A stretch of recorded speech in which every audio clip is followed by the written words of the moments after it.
नमस्कार ओडिशा आपण माने देखुचंती श्री टीवी ओडिया। आज 16 जनवरी 2024 आसंतु जानिनेबा सकाळर किछि मुख्य खबर। ए जो ऑटो रिक्शा देखुचंती एथिरे जणे युवक बसी जाउछंती एवं जणे लेडी जे कि एक बाइक राइड करी जाउछंती एवं एही युवक जनक एही महिला जनकू अश्लील इंगति करिसंती। ताहार प्रतिवाद करी एही महिला जनक एही युवक को गाड़ी अटकाई गाली करुछंती एवं ताको माड़ मध्य मारिछंती। एहार वीडियो भाइराल हेबारे लागिछि।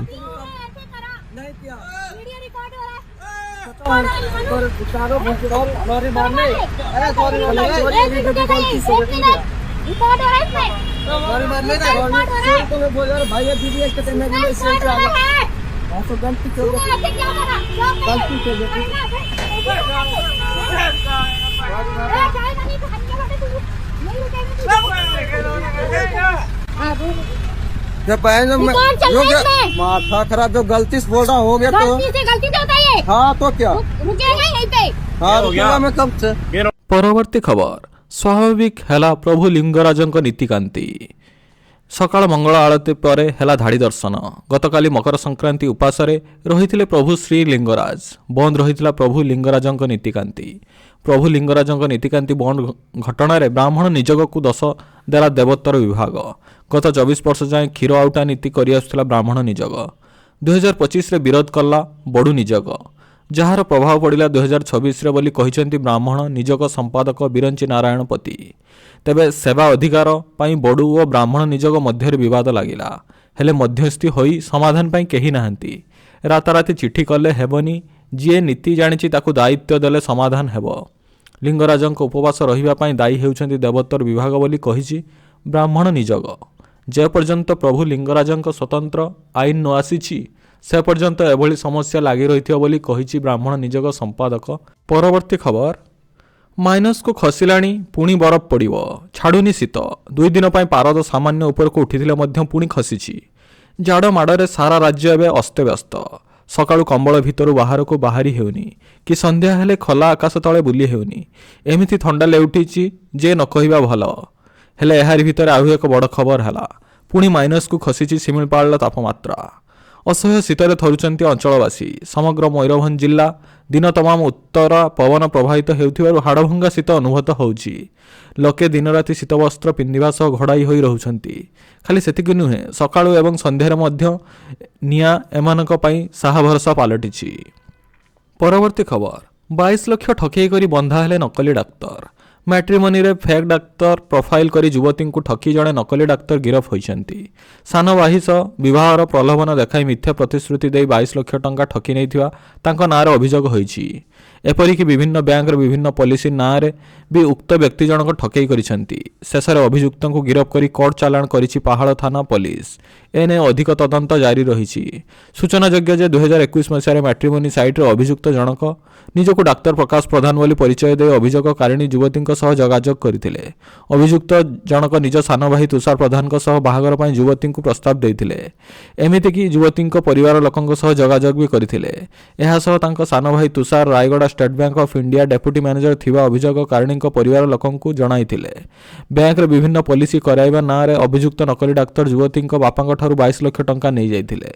टंका नेबा परे अभियुक्त जनक आ धराछुआ देई नथिले। परे एहा नै पहाड़ थाना रे युवती जनक अभियोग करथिले। अभियोग आधार में पुलिस तदंत आरंभ करथिला। तदंत बेले जना पड़िथिला जे अभियुक्त रंजीव जने डाक्तर नुहंती कि तांकर केही भाई मध्य नथिबा पुलिस जानिया को पाइथिला। परवर्ती खबर 3 दिनिया पश्चिमबंग गस्तरे जिवे मुख्यमंत्री मोहन चरण माझी। ओडिसा रे आहुरी आसीबो पुंजी। पश्चिमबंग रे आयोजित हेबाकु थिबा इन्वेस्टर मीट रे सामिल हेबे मुख्यमंत्री। सेहीपरि मुख्यमंत्री सहित शिल्प मंत्री और शिल्प सचिव मध्य जीवार कार्यक्रम रहिछि। यह व्यतीत वरिष्ठ अधिकारी माने मध्य पश्चिमबंग गस्तरे जिवे। शुक्रवार अनुष्ठित हेबाकु थिबा इन्वेस्टर मीट रे सामिल हेबे मुख्यमंत्री समेत मंत्री और अधिकारी। पूर्वरु हैदराबाद रे अनुष्ठित होइथिला इन्वेस्टर मीट, जेउथिरे मुख्यमंत्री शिल्प मंत्री समेत वरिष्ठ अधिकारी माने सामिल होइथिले। एही इन्वेस्टर मीट रे 67,000 कोटी टंकार पुंजी ओडिसा को आसीथिला। परवर्ती खबर चलंता ट्रेन रु डेइबारु कचाड़ी होई पड़िला डेलीवरी बॉय। आजिकालिका डिजिटाल जुगरे सब काम घरे बसी होई पारुछि। खाद्य ऑर्डर करने आरंभ करी ड्रेस ऑर्डर पर्यंत किए केते कम समय जिनिस ଡେଲିଭରି କରିବ ସେ ନେଇ ଚାଲିଛି ପ୍ରତିଦ୍ୱନ୍ଦିତା। ହେଲେ ବଡ଼ ବଡ଼ କମ୍ପାନୀମାନଙ୍କ ପ୍ରତିଦ୍ୱନ୍ଦିତା ମଧ୍ୟରେ ବେଳେବେଳେ ବଳି ପଡ଼ିଯାଉଛି ଅନେକ ଜୀବନ। ଗତ କିଛି ବର୍ଷ ମଧ୍ୟରେ କମ୍ ସମୟରେ ଜିନିଷ ପହଞ୍ଚାଇବା ପାଇଁ ଅନେକ ଡେଲିଭରି ବୟ ଦୁର୍ଘଟଣାର ଶିକାର ହୋଇଥିବାର ଦେଖାଯାଇଛି। କିଛି ଦୁର୍ଘଟଣାଗ୍ରସ୍ତ ହୋଇ ମୃତ୍ୟୁବରଣ ମଧ୍ୟ କରିଛନ୍ତି। ଏବେ ପୁଣି ଏକ ଛାତିଥରା ଭିଡ଼ିଓ ସାମ୍ନାକୁ ଆସିଛି। ଜଣେ ଡେଲିଭରି ବୟଙ୍କ ଭିଡ଼ିଓ ଏବେ ଖୁବ୍ ଭାଇରାଲ ହେଉଛି। ଭିଡ଼ିଓରେ ଡେଲିଭରି ବୟ ଟ୍ରେନ୍ରୁ ଡେଇଁ ପଡ଼ୁଛନ୍ତି। ଦ୍ରୁତ ଗତିରେ ଯାଉଥିବା ଟ୍ରେନ୍ରୁ ଡେଇଁବାରୁ ତାଙ୍କ ଛାତି ମାଡ଼ ହୋଇଯାଇଛି। ଏହା ଦେଖି ଟ୍ରେନ୍ରେ ଥିବା ଯାତ୍ରୀ ଚିତ୍କାର କରୁଛନ୍ତି। ଘଟଣାଟି ଘଟିଛି ଆନ୍ଧ୍ରପ୍ରଦେଶର ଅନନ୍ତପୁର ଷ୍ଟେସନରେ। ଜଣେ ସ୍ୱିଗି ଡେଲିଭରି ବୟ ମୃତ୍ୟୁର ଅତି ନିକଟକୁ ଚାଲିଯାଇଥିବାର ଭିଡ଼ିଓ ଦେଖାଯାଇଛି। ପରବର୍ତ୍ତୀ ଖବର, ଦୁର୍ବ୍ୟବହାର ପାଇଁ 2 ଯାତ୍ରୀଙ୍କୁ ଥାଇଲାଣ୍ଡ ଯାଉଥିବା ବିମାନରୁ ଓହ୍ଲାଇଦେଲା ଇଣ୍ଡିଗୋ। ମୁମ୍ବାଇରୁ ଥାଇଲାଣ୍ଡ ଯାଉଥିବା ବିମାନରେ ଦୁର୍ବ୍ୟବହାର ପ୍ରଦର୍ଶନ କରିଥିବା 2 ଜଣ ଯାତ୍ରୀଙ୍କୁ ବିମାନରୁ ଓହ୍ଲାଇ ଦେଇଛି ଇଣ୍ଡିଗୋ ଏୟାରଲାଇନ୍ସ। ବୁଧବାର ଥାଇଲାଣ୍ଡ କ୍ୟାବ୍ରି ଯାଉଥିବା ବିମାନର ବିଭିନ୍ନ କାରଣରୁ 9 ଘଣ୍ଟା ବିଳମ୍ବିତ ହୋଇଥିଲା। ଅପେକ୍ଷାରତ ଯାତ୍ରୀଙ୍କ ମଧ୍ୟରେ 2 ଜଣ ବିଳମ୍ବକୁ ନେଇ ଅତିଷ୍ଠ ହୋଇ କ୍ୟାବିନ୍ କ୍ରୁଙ୍କ ଗାଳି ଗୁଲଜ କରୁଥିବାର ଦୃଶ୍ୟ ଏକ୍ସରେ ପୋଷ୍ଟ ହୋଇଥିବା ଏକ ଭିଡ଼ିଓରେ ଦେଖିବାକୁ ମିଳିଥିଲା। ଏୟାରଲାଇନ୍ସ ସେମାନଙ୍କୁ ବିଳମ୍ବ ହେବା ନେଇ କୌଣସି ସୂଚନା ଦେଇନଥିବା ଅଭିଯୋଗ କରିଥିଲେ। ଉତ୍କ୍ଷିପ୍ତ ହୋଇ ସେମାନେ ଏୟାରଲାଇନ୍ସ ବିରୋଧରେ ସ୍ଲୋଗାନ ଦେଇଥିଲେ। ପାଇଲଟ କକପିଟ୍ରୁ ଆସି ସେମାନଙ୍କ ପ୍ରଶ୍ନର ଉତ୍ତର ଦିଅନ୍ତୁ ବୋଲି 2 ଯାତ୍ରୀ ଦାବି କରିଥିଲେ। ମୁମ୍ବାଇ ବିମାନ ବନ୍ଦର କର୍ତ୍ତୃପକ୍ଷଙ୍କ ସୂଚନା ଅନୁଯାୟୀ ପ୍ରଥମେ ବିମାନ ଆସିବା ବିଳମ୍ବ ହୋଇଥିଲା। ବିମାନ ପଶ୍ଚିମ ଏସିଆରୁ ଆସୁଥିବାରୁ ବିଳମ୍ବ ହୋଇଯାଇଥିଲା। ବିମାନ ଆସିବା ପରେ କ୍ରୁ ସଦସ୍ୟଙ୍କ ଉଡ଼ାଣ ସମୟରେ ଶେଷ ହୋଇଯାଇଥିଲା। ଫଳରେ ଆହୁରି ଅଧିକ ବିଳମ୍ବ ହୋଇଯାଇଥିଲା। ବିମାନ ସକାଳ 4:05 ଯିବାକୁ ଥିବାବେଳେ ବିଳମ୍ବ ଯୋଗୁଁ ଗୋଟାଏ ବେଳେ ଉଡ଼ାଣ ଭରିଥିଲା।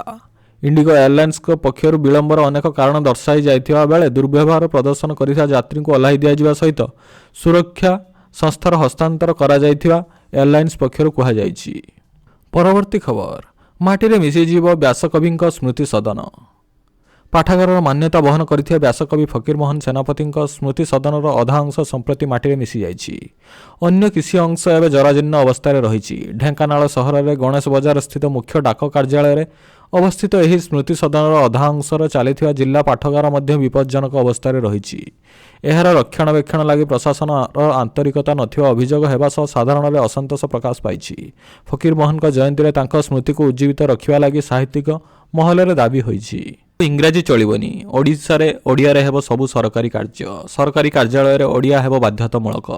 ଏହି ନିୟମ ବ୍ଲକ, ଜିଲ୍ଲା ଏବଂ ରାଜ୍ୟସ୍ତରୀୟ ସରକାରୀ ଅଫିସରେ କଡ଼ାକଡ଼ି ଲାଗୁ ହେବ। ସମସ୍ତ ବିଜ୍ଞପ୍ତି ପତ୍ର ବିନିମୟ ଓଡ଼ିଆ ଭାଷାରେ ହେବ। ନିୟମ ଖିଲାପ କଲେ ଅଧିକାରୀଙ୍କ ବିରୋଧରେ ହେବ ନୋଟିସ୍। ସାଧାରଣ ପ୍ରଶାସନ ବିଭାଗ ପକ୍ଷରୁ ଏନେଇ ବିଜ୍ଞପ୍ତି ପ୍ରକାଶ ପାଇଛି।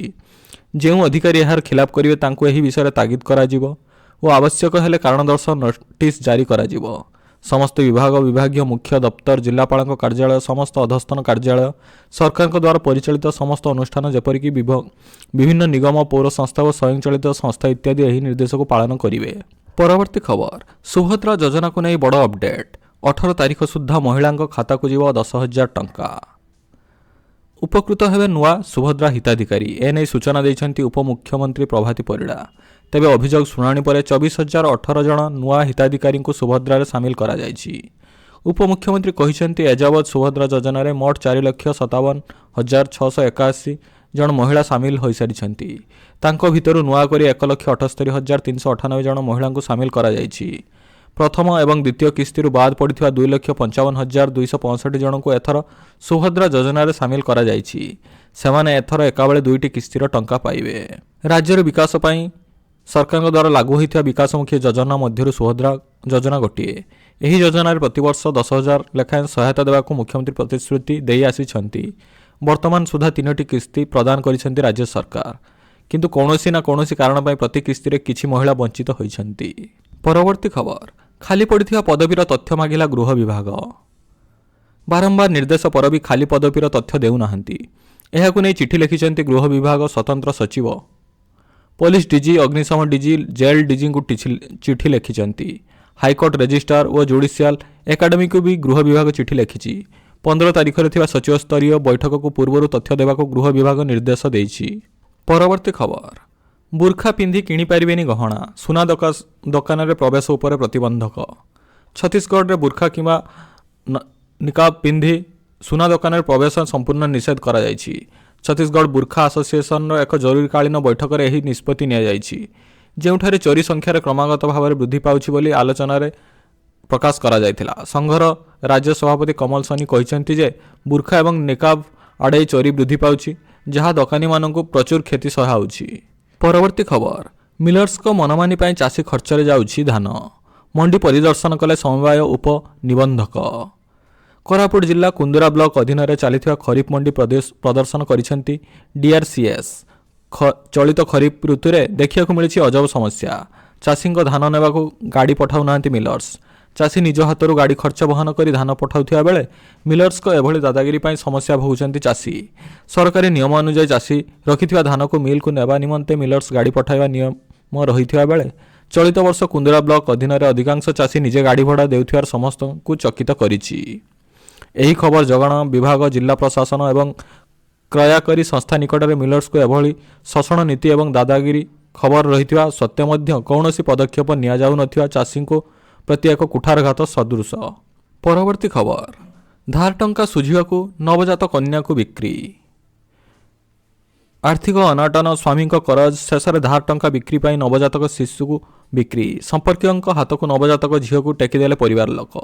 ଏଭଳି ଘଟଣା ଘଟିଛି ଭଦ୍ରକ ଜିଲ୍ଲା ଭଣ୍ଡାରୀପୋଖରୀ ଥାନା ବୟାନପୁର ଅଞ୍ଚଳରେ। ନବଜାତ ଛୁଆର ମା କହିବା ଅନୁସାରେ ସ୍ୱାମୀ କୌଣସି କାମଧନ୍ଦା କରୁନଥିଲେ। ବିଭିନ୍ନ ଲୋକଙ୍କ ଠାରୁ କରଜ କରି ପରିବାର ଚଳାଉଥିଲେ। ପରେ କରଜ ଟଙ୍କା ଶୁଝିବା ପାଇଁ ମାଆଙ୍କୁ ଟଙ୍କା ମାଗିଥିଲେ ସ୍ୱାମୀ, ହେଲେ ମା ଟଙ୍କା ଦେଇନଥିଲେ। ଫଳରେ 35,000 ଟଙ୍କା ପାଇଁ ସ୍ତ୍ରୀର ଅନିଚ୍ଛା ସତ୍ତ୍ୱେ କଟକ ସମ୍ପର୍କୀୟ ଖୁଡ଼ିଙ୍କ ହାତକୁ ନବଜାତକ ଶିଶୁକୁ ଟେକି ଦେଇଥିଲେ ସ୍ୱାମୀ। ନବଜାତ କନ୍ୟାର ଜେଜେମାଙ୍କ ଅଭିଯୋଗ କ୍ରମେ ଭଣ୍ଡାରୀପୋଖରୀ ଥାନାରେ ପୋଲିସ ଶିଶୁଟିକୁ ଉଦ୍ଧାର କରିଛି।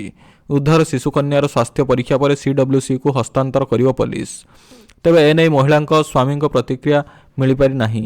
ପ୍ରଥମେ ନବଜାତ ଶିଶୁକୁ ବିକ୍ରି ଓ ଏବେ ପୋଲିସ ଉଦ୍ଧାର କରିବା ଶିଶୁ କନ୍ୟା କେଉଁଠି ରହିବ ସେ ନେଇ CWC ନିଷ୍ପତ୍ତି ନେବ। ପରବର୍ତ୍ତୀ ଖବର, ଓଡ଼ିଶାରେ SIR ବିଦା ହେବେ ବାଂଲାଦେଶୀ। SIR ପାଇଁ ଓଡ଼ିଶାରେ କାଉଣ୍ଟଡାଉନ୍ ଆରମ୍ଭ ହୋଇଛି। ଶେଷ ହୋଇଛି 5 ମାସ ଧରି ଚାଲିଥିବା ପ୍ରସ୍ତୁତି ପ୍ରକ୍ରିୟା। ନିର୍ବାଚନ କମିଶନରଙ୍କ ନିର୍ଦ୍ଦେଶ ପରେ ଓଡ଼ିଶାରେ ଆରମ୍ଭ ହେବ SIR। ଓଡ଼ିଶାରେ ବଢ଼ିଲା ବୁଥ୍ ସଂଖ୍ୟା, ତେଜିଲା ରାଜନୀତି, ଅନୁପ୍ରବେଶକାରୀଙ୍କ ଭିତରେ ଛନକା। ଅତିରିକ୍ତ ମୁଖ୍ୟ ନିର୍ବାଚନ ଅଧିକାରୀଙ୍କ ଏହି ମନ୍ତବ୍ୟ ପରେ SIRକୁ ନେଇ ପୁଣିଥରେ ଓଡ଼ିଶାରେ ଆରମ୍ଭ ହୋଇଛି ଚର୍ଚ୍ଚା। ପୂର୍ବରୁ 36,000 ବୁଥ୍ ଥିବାବେଳେ ଏହାକୁ ବଢ଼ାଇ ପ୍ରାୟ 43,000 ବୁଥ୍ କରାଯାଇଛି। ପ୍ରତି ବୁଥ୍ରେ 1200 କିମ୍ବା ତାଠାରୁ କମ୍ ଭୋଟର ରହିବେ। ସବୁ ବୁଥ୍ରେ ବୁଥ୍ ଲେବୁଲ ଅଧିକାରୀ ନିଯୁକ୍ତି କରାଯାଇଛି। 2002 ମସିହାରେ ଶେଷ ଥର ପାଇଁ ଓଡ଼ିଶାରେ SIR ହୋଇଥିଲା। 2002ରେ SIR ପ୍ରସ୍ତୁତ ଭୋଟର ଲିଷ୍ଟରେ ଯେଉଁମାନଙ୍କ ନାମ ଥିଲା ସେମାନଙ୍କ ନାମ ପୁଣିଥରେ 2025ରେ ହୋଇଥିବା ଭୋଟର ଲିଷ୍ଟରେ ସଂଶୋଧନର ଆବଶ୍ୟକତା ନାହିଁ। 70% ମ୍ୟାପିଂ ସରିଛି। କେବଳ ସେମାନଙ୍କ ପୁଅ ଝିଅଙ୍କ ନାମ ଯୋଡ଼ାଯିବ। ଯେଉଁ ଭୋଟରମାନେ ମ୍ୟାପିଂ ମିଳିନାହିଁ ସେମାନଙ୍କୁ ଅନ୍ୟ ଡକୁମେଣ୍ଟ ଦେବାକୁ ପଡ଼ିବ ବୋଲି କହିଛନ୍ତି ଅତିରିକ୍ତ ମୁଖ୍ୟ ନିର୍ବାଚନ ଅଧିକାରୀ। ପରବର୍ତ୍ତୀ ଖବର, ଆମେରିକା ଇରାନ ଯୁଦ୍ଧ ହେଲେ ପାକିସ୍ତାନ କାହା ପଟରେ? ଇରାନର ଆଭ୍ୟନ୍ତରୀଣ ପରିସ୍ଥିତି ଖରାପ ହୋଇଛି। ଲକ୍ଷ ଲକ୍ଷ ଲୋକ ରାସ୍ତାରେ ସରକାରଙ୍କ ବିରୋଧରେ ପ୍ରତିବାଦ କରୁଛନ୍ତି ଏବଂ ଆମେରିକା ଖୋଲା ଚେତାବନୀ ଦେଇଛି ଯଦି ପରିସ୍ଥିତି ଯୁଦ୍ଧରେ ପରିଣତ ହୁଏ ଏବଂ ଇରାନ ଉପରେ ଆକ୍ରମଣ ହୁଏ ତେବେ ପ୍ରଶ୍ନ କେବଳ ଯୁଦ୍ଧ ବିଷୟରେ ନୁହେଁ ବରଂ ମୁସଲିମ ବିଶ୍ୱ କେଉଁ ପକ୍ଷରେ ଠିଆ ହେବ ତା ବିଷୟରେ ମଧ୍ୟ ରହିବ। ଇରାନ କ'ଣ ଏକାକୀ ରହିବ ନା ସମର୍ଥନ ପାଇବ? ଆସନ୍ତୁ ଜାଣିବା। ଇରାନ ଦୀର୍ଘ ଦିନ ଧରି ଅନ୍ତର୍ଜାତୀୟ କଟକଣାର ସମ୍ମୁଖୀନ ହୋଇଛି। ଆମେରିକା, ଜାତିସଂଘ ଏବଂ ଅନ୍ୟାନ୍ୟ ୟୁରୋପୀୟ ଦେଶ ଦ୍ୱାରା ଲାଗୁ ହୋଇଥିବା କଟକଣା ଏହାର ଅର୍ଥନୀତିକୁ ଗୁରୁତର ଭାବେ କ୍ଷତିଗ୍ରସ୍ତ କରିଛି। ମୁଦ୍ରାସ୍ଫୀତି ଆକାଶଛୁଆଁ ହେଉଛି। ଇରାନ ରିଆଲର ମୂଲ୍ୟ କ୍ରମାଗତ ଭାବରେ ହ୍ରାସ ପାଇଛି, ଯାହା ସାଧାରଣ ଲୋକଙ୍କ ଜୀବନରେ କଷ୍ଟକର ହେବାରେ ଲାଗିଛି। ଏହି ଆର୍ଥିକ ଚାପ ଗତ 2 ସପ୍ତାହ ଧରି ବ୍ୟାପକ ବିରୋଧ ପ୍ରଦର୍ଶନ କରିଛି। ପ୍ରାରମ୍ଭରେ ଏହି ପ୍ରତିବାଦଗୁଡ଼ିକ ମୁଦ୍ରାସ୍ଫୀତି ଏବଂ ବେକାରୀ ବିରୋଧରେ ଥିଲା, କିନ୍ତୁ ଧୀରେ ଧୀରେ ଏହି ଆନ୍ଦୋଳନ ସର୍ବୋଚ୍ଚ ନେତା ଆୟତୋଲ୍ଲା ଅଲି ଖମେନିଙ୍କ କର୍ତ୍ତୃତ୍ୱ ଏବଂ ନେତୃତ୍ୱ ପ୍ରତି ଏକ ଖୋଲା ଚ୍ୟାଲେଞ୍ଜରେ ପରିଣତ ହେଲା। ଗତ 18 ଦିନ ମଧ୍ୟରେ ହିଂସା, ସଂଘର୍ଷ ଏବଂ ଦମନରେ 2000ରୁ ଅଧିକ ଲୋକଙ୍କ ମୃତ୍ୟୁ ହୋଇଥିବାର ରିପୋର୍ଟ ହୋଇଛି। ଏହି ପରିସ୍ଥିତି ମଧ୍ୟରେ ଆମେରିକା ରାଷ୍ଟ୍ରପତି ଡୋନାଲ୍ଡ ଟ୍ରମ୍ପ କହିଛନ୍ତି ଯେ ଇରାନ ସମ୍ପର୍କରେ ଅତ୍ୟନ୍ତ ଦୃଢ଼ ବିକଳ୍ପ ବିଚାର କରାଯାଉଛି। ମୁସଲିମ ଦେଶମାନଙ୍କ ସମ୍ମୁଖରେ ସବୁଠାରୁ ବଡ଼ ପ୍ରଶ୍ନ ହେଉଛି ଯୁଦ୍ଧ ହେଲେ ସେମାନେ କାହା ସହିତ ଛିଡ଼ା ହେବେ ନା ସେମାନେ ନୀରବ ରହିବେ। ଆଉ ରହିଲା ପାକିସ୍ତାନ ବିଷୟରେ। ପାକିସ୍ତାନର ବୈଦେଶିକ ନୀତି ସାଧାରଣତଃ ସନ୍ତୁଳନ ଏବଂ କୂଟନୀତି ଉପରେ ଆଧାରିତ। ପାକିସ୍ତାନ ପୂର୍ବରୁ ଆର୍ଥିକ ସଙ୍କଟ, ସୁରକ୍ଷା ଚ୍ୟାଲେଞ୍ଜ ଏବଂ ଆଭ୍ୟନ୍ତରୀଣ ଚାପ ସହିତ ସଂଘର୍ଷ କରୁଛି। ତେଣୁ ପାକିସ୍ତାନ ଏକ ନୂତନ ଆନ୍ତର୍ଜାତୀୟ ଦ୍ୱନ୍ଦ୍ୱରେ ଫସିବାରୁ ରକ୍ଷା ପାଇବ। ଯଦିଓ ପାକିସ୍ତାନ ମୁସଲିମ ଦେଶମାନଙ୍କ ସହିତ ଏକତାକୁ ସମର୍ଥନ କରେ, ଏହାର ଅର୍ଥ ସାମରିକ ସମର୍ଥନ ନୁହେଁ। ଇରାନ ଆମେରିକା ବିବାଦରେ ପାକିସ୍ତାନ ମିଳିତ ଜାତିସଂଘ ଏବଂ ଆନ୍ତର୍ଜାତୀୟ ମଞ୍ଚରେ ଶାନ୍ତି ଏବଂ ଆଲୋଚନା ପାଇଁ ଆବେଦନ କରିପାରେ। ପରବର୍ତ୍ତୀ ଖବର ବିଜେପି ସାଂସଦ ରବିଶଙ୍କର ପ୍ରସାଦଙ୍କ ବଙ୍ଗଳାରେ ଅଗ୍ନିକାଣ୍ଡ ପହଞ୍ଚିଲା 3 ଦମକଳ ଗାଡ଼ି। ଜାତୀୟ ରାଜଧାନୀ ଦିଲ୍ଲୀରୁ ଏକ ବଡ଼ ଘଟଣା ସାମ୍ନାକୁ ଆସିଛି। ରିପୋର୍ଟ ଅନୁଯାୟୀ ବିଜେପି ସାଂସଦ ରବିଶଙ୍କର ପ୍ରସାଦଙ୍କ ବଙ୍ଗଳାରେ ଅଗ୍ନିକାଣ୍ଡ ଘଟିଛି। ଅଗ୍ନିଶମ ବିଭାଗ କହିଛି ଯେ ରବିଶଙ୍କର ପ୍ରସାଦଙ୍କ ବଙ୍ଗଳାରେ 21 ମଦର ଟେରେସା ରୋଡ୍ରେ ଅଗ୍ନିକାଣ୍ଡ ସମ୍ପର୍କରେ ଏକ ଫୋନ୍ ପାଇଥିଲେ। ଅଗ୍ନିଶମ ବିଭାଗ ଘଟଣାସ୍ଥଳରେ ପହଞ୍ଚି ନିଆଁକୁ ନିୟନ୍ତ୍ରଣ କରିଥିଲା। ସୌଭାଗ୍ୟବଶତଃ କୌଣସି ମୃତାହତର ଖବର ହୋଇନାହିଁ। ପରବର୍ତ୍ତୀ ଖବର ଉପାସରେ ମହାପ୍ରଭୁ ଲିଙ୍ଗରାଜ ମହାପ୍ରଭୁଙ୍କ ନୀତିକାନ୍ତିରେ ପୁଣି ବିଭ୍ରାଟ। ଗତକାଲି ସନ୍ଧ୍ୟାରେ ସେବାୟତମାନଙ୍କ ଭିତରେ ଗଣ୍ଡଗୋଳ ସ୍ଥିତି ଯୋଗୁଁ ନୀତି ବନ୍ଦ ଥିବା ସୂଚନା ମିଳିଛି। ମକର ସଂକ୍ରାନ୍ତିରେ ବନ୍ଦ ରହିଲା ମହାପ୍ରଭୁ ଲିଙ୍ଗରାଜଙ୍କ ନୀତିକାନ୍ତି। ପ୍ରଭୁ ଲିଙ୍ଗରାଜଙ୍କ ନୀତି ବନ୍ଦ ନେଇ ବ୍ରାହ୍ମଣ ଓ ବଡ଼ୁ ନିଯୋଗ ଦୋଷ ଲଦାଲଦି। ଉପାସରେ ପ୍ରଭୁ ଶ୍ରୀ ଲିଙ୍ଗରାଜ ବନ୍ଦ ରହିଛି ନୀତିକାନ୍ତି। ଯେହେତୁ ଗତକାଲି କ୍ଷୀର ଆଉଟା ନୀତିକୁ ନେଇ ବିବାଦ ଉପୁଜିଥିଲା ଏବଂ ନୀତି ବନ୍ଦ ରହିଥିଲା, ଠାକୁରଙ୍କ ଘୃତକମ୍ବଳ ନୀତି ହୋଇପାରିନି। ଫଳରେ ମକର ସଂକ୍ରାନ୍ତିରେ ଠାକୁରଙ୍କର ସମସ୍ତ ନୀତିକାନ୍ତି ବନ୍ଦ ରହିବା ବୋଲି କହିଛନ୍ତି ବ୍ରାହ୍ମଣ ନିଯୋଗ ସମ୍ପାଦକ। 2024 ଯାଏଁ ବଡ଼ୁ ସେବାୟତ ଘୃତକମ୍ବଳ ନୀତି କରୁଥିଲେ। ହଠାତ୍ 2025ରେ କାହିଁକି ଏଥିରେ ପରିବର୍ତ୍ତନ ହେଲା ବୋଲି ବଡ଼ୁ ନିଯୋଗ ପ୍ରଶ୍ନ କରିଛି।